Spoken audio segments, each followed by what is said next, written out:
the NBA in-season tournament continues. Quarterfinal action. Get me Tim Legler. Celtics, Pacers, Jason Tatum versus Tyrese Halliburton. Oh, was Halliburton spectacular last night. 4 minutes to go. Pacers down by 1, and Tyrese got it going. Yeah, going to that step-back three was a weapon the entire night. Gets separation from Drew Holiday and bangs a three right there. Huge shot for the Pacers. That's his dad. He loves it. Meanwhile, Jason Tatum had 32. Yeah, he was operating and cooking. They were allowing him to play straight up one-on-one. They were trying to take away the three-point shot from role players. It worked for the most part. How about a 4-point play for Halliburton? Look at him sizing up and then drawing the foul. Again, gets the switch, and then Jaylen Brown tries to get out there late, maybe the biggest shot of the night. Dad loves it. 4-point play. Celtics now down 7. Pacers turning defense into offense. It's Halliburton with the steal. Here comes Aaron, don't call me James Neesmith.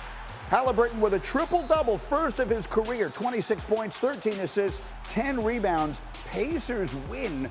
They advance to the semifinals of this inaugural in-season tournament. So half the semis are set. The Pacers from the East will play the winner of Milwaukee and the Knicks. On the other side, the Pelicans, who are playing great, beat Sacramento. They will play the winner of the Suns and Lakers tonight. And so welcome in Tim Legler. Always a pleasure to see you. Let's talk about the Lakers and the Suns who go at it tonight, because this is a game, A, of course, the in-season tournament, the implications, but B, you also start looking down the line at two teams we expect a lot from. What do we expect from the Lakers? Well, I think the Lakers right now are a team maybe a little bit more equipped for a real championship run until we see the Suns at full strength, because I'm concerned about the Suns' defense. I'm concerned about their lack of size. The Lakers have a team that can play two different styles. They can play faster. They've got a little bit more three-point shooting this year. D'Angelo Russell is playing the best he has played since he got to L.A. Of course, you obviously have LeBron and AD, but they can also play a slow-down half-court game where they beat you up with their size and physicality. And in looking at this game, that is where you expect the Lakers to have the main advantage. And look, how many times have we said it? It comes down to the guy in the middle, Anthony Davis. Right? Does he arrive at the arena with the mindset to do damage? Or does he look at it like, I have a game tonight? All right, there's two different ways that Anthony Davis can get himself going. When he comes with the intent on doing damage to somebody's front line, he is a difference maker for the Lakers, and he makes them look like a championship contender. And I have a feeling we'll be talking about Anthony Davis again at the start of whatever show we do tomorrow after this game. It's just the way it is with the Lakers. I think that's fair and reasonable. So we know them, and we know what we get from the guy on the left. We know what we get from one of the guys on the other side. And, of course, that's Kevin Durant, who's been terrific. But this big three they put together, and we just never see it. What do we say about this group right now in the desert? We are going to need to see this for an extended period of time before we make any sort of judgment on it. We know how good Kevin Durant and Booker have been together. And look, they might be so good offensively when they get Bradley Beal back, they can overcome some of the issues they're going to have defensively and some of the issues they're going to have maybe from a rebounding standpoint. Because if you have three guys that good offensively, you can always have two elite offensive players on the floor at any time if you stagger their minutes. I think that's the luxury that Frank Vogel's going to have. But we don't know yet what the rhythm and flow looks like because they haven't been on the court. And now, Bradley Beal, it sounded like he was day to day. And all of a sudden it's like, no, it's going to be a while. That's a little bit concerning.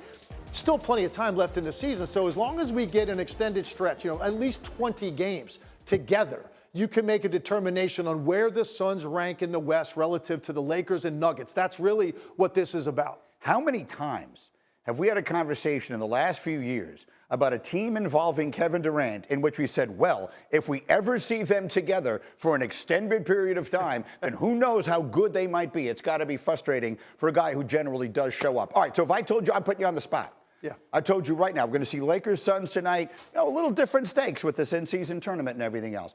If I told you one of these two teams is coming out of the West this year at the end of all of it, which one would you put your money on? Right now, you'd have to go with the Lakers. And I just think the matchup with the Nuggets is better right now than what the Suns are going to present, particularly when you look at Jokic. Anthony Davis, you're not stopping him, you're not slowing him down. I know they got swept by the Nuggets last year in the postseason, but Anthony Davis represents at least a more legitimate challenge to Jokic than anything that the Phoenix Suns have. So just from the front line standpoint, you'd have to say the Lakers.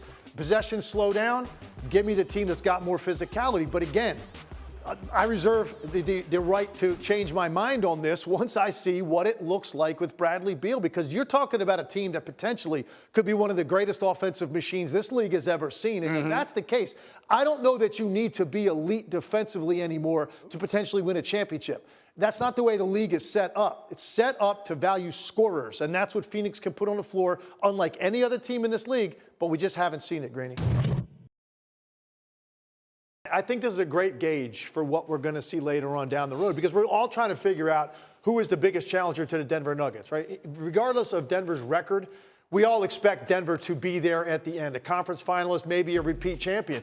So who is going to be the team that challenges them the most? And both of these teams represent the different ways of going at Denver.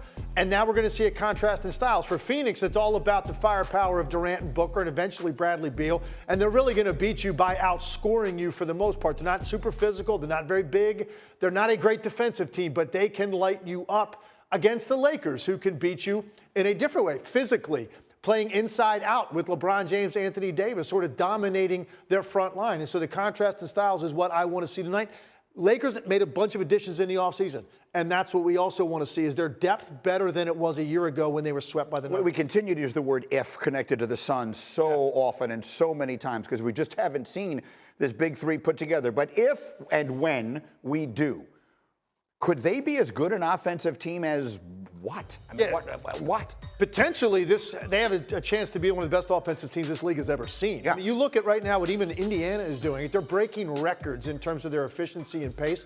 Phoenix has a chance to get on that level with these three guys. And the great luxury of it is this. If you're Frank Vogel and you've got three guys on this level, at no point do you have to play 1 second of a game with less than two elite top-shelf offensive players on the floor.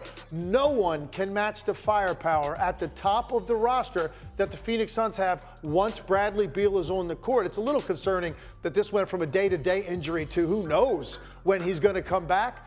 There's a lot of time, and this is a second-half team, and this is a playoff team. That's what they're worried about. So I don't think we need to worry too much about Bradley Beal not being there. There's plenty of time in the season for them to get time together. But, yes, this could be the toughest cover for any team in the league when these three guys are together. That's fair. But we're approaching Christmas, and that's when, we start to think things get a little serious and trade deadlines start becoming part of the conversation and everything else. So at this moment, yes, who do you identify in the West as the biggest threat to Denver? I probably would put the Lakers right now because of what they did with their additions, how well D'Angelo Russell is playing. He's more comfortable. Look, and the Lakers lost some games early when Austin Reeves really struggled out of the gate with a new contract.